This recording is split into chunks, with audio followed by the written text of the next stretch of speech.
after our Jummah prayers, we usually have a small chat about something. And really, what I want to say today, in a way, leads on from the khutbah. Because we appear to have two different Islams. One Islam that is espoused in countries where Muslims are in a majority, and another different Islam in those countries where Muslims are in a minority. Well, and the two are totally contradictory. Dr. Zahid Aziz recently sent an email to everyone, which he copied the content of that email, or much of that content, from the website of the Woking Mosque. And it was all about, it was a press release, all about saying, all about inviting a regiment of the British Army to the mosque. And it was a regiment that had served in Iraq and in Afghanistan.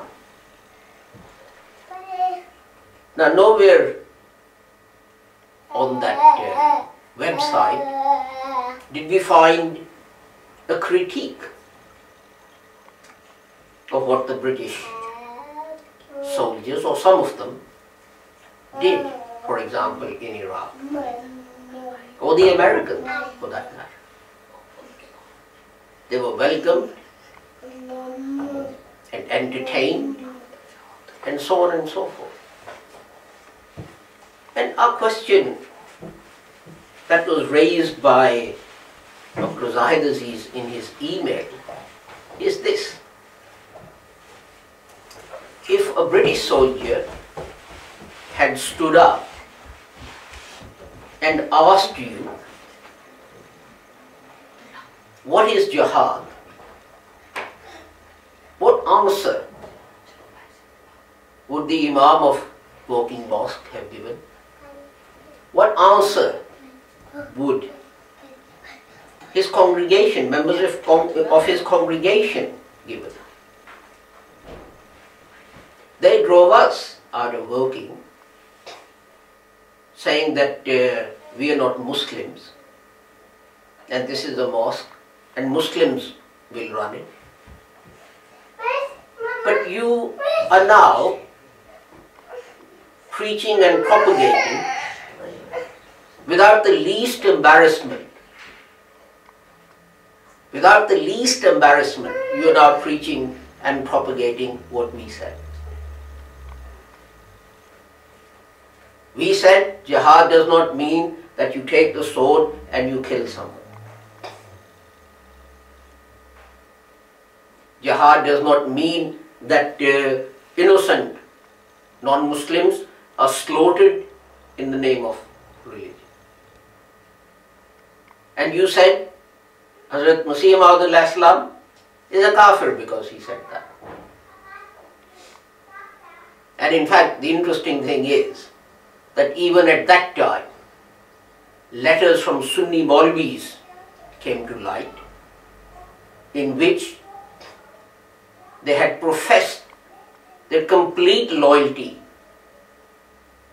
to Queen Victoria and her successor, and in return asked for 50, 60, 100 acres of land. Hazrat Masih Maud didn't do that. If he said jihad does not mean this, he said it because it's written in the Holy Quran and because that was the teaching of the Holy Prophet Muhammad sallallahu alaihi wasallam. Not because he wanted 50, 60, 100 acres of land as a favor from the British government. We have to ask this, and I think we're justified in asking the Imam of the Woking Mosque, the trustees of the Woking Mosque, and its congregation, what has happened to the Sunni teaching about jihad? You are adopting the Ahmadi teaching on jihad. So isn't it right that you should stand up and say you were wrong? And you know, every time something like this happens, it pleases me, because it's a fulfillment of the prophecy of Hazrat Mirza Ghulam Ahmad Sahib. Because he said, these people won't accept me, their children won't accept me, their children's children won't accept me. But the generation that comes after that, they'll start giving up these false notions, and whether they accept me as the promised Messiah or not, they will come to accept my interpretation of Islam. The killings in France to a Sunni or a Salafi Muslim, they would be jihad. Well, if it is jihad, please, Imam of the Woking Mosque, Imam of the Regent Park Mosque, Imam of the Birmingham Mosque and the Manchester Mosque, please, give a Jummah khutbah. Say this man was correct in shooting dead these Jewish people who were, these Jewish children who were going to school, and their father who was taking them to school. Will you do that? No, of course you won't. Because your Islam is contradictory. When you're in Pakistan, you say these are the right things to do. You extol these things. But when you come here, then suddenly you become all peaceful and humble and polite and peace-loving. In Pakistan, you don't give the Hindus, the Christians and Ahmadis the right to preach and practice their religion. But when you come to the UK, you say, oh, Islam allows complete freedom to minorities. Well, is there one Islam for Pakistan and another one for England? Please explain this to us. Will the Imam of the Woking Mosque explain to us what his interpretation of jihad is? And let him base it on the teachings of people like Maududi and the Saudi Muftis and others who denounced Hazrat Masih Maud as being a kafir, a heretic, a non-Muslim, for saying that this interpretation is wrong. It is a sad day. It is a sad day, in a way. Why?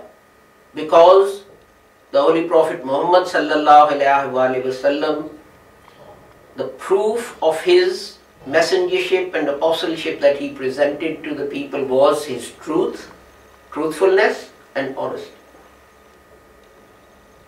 What was it that he said to people of Makkah?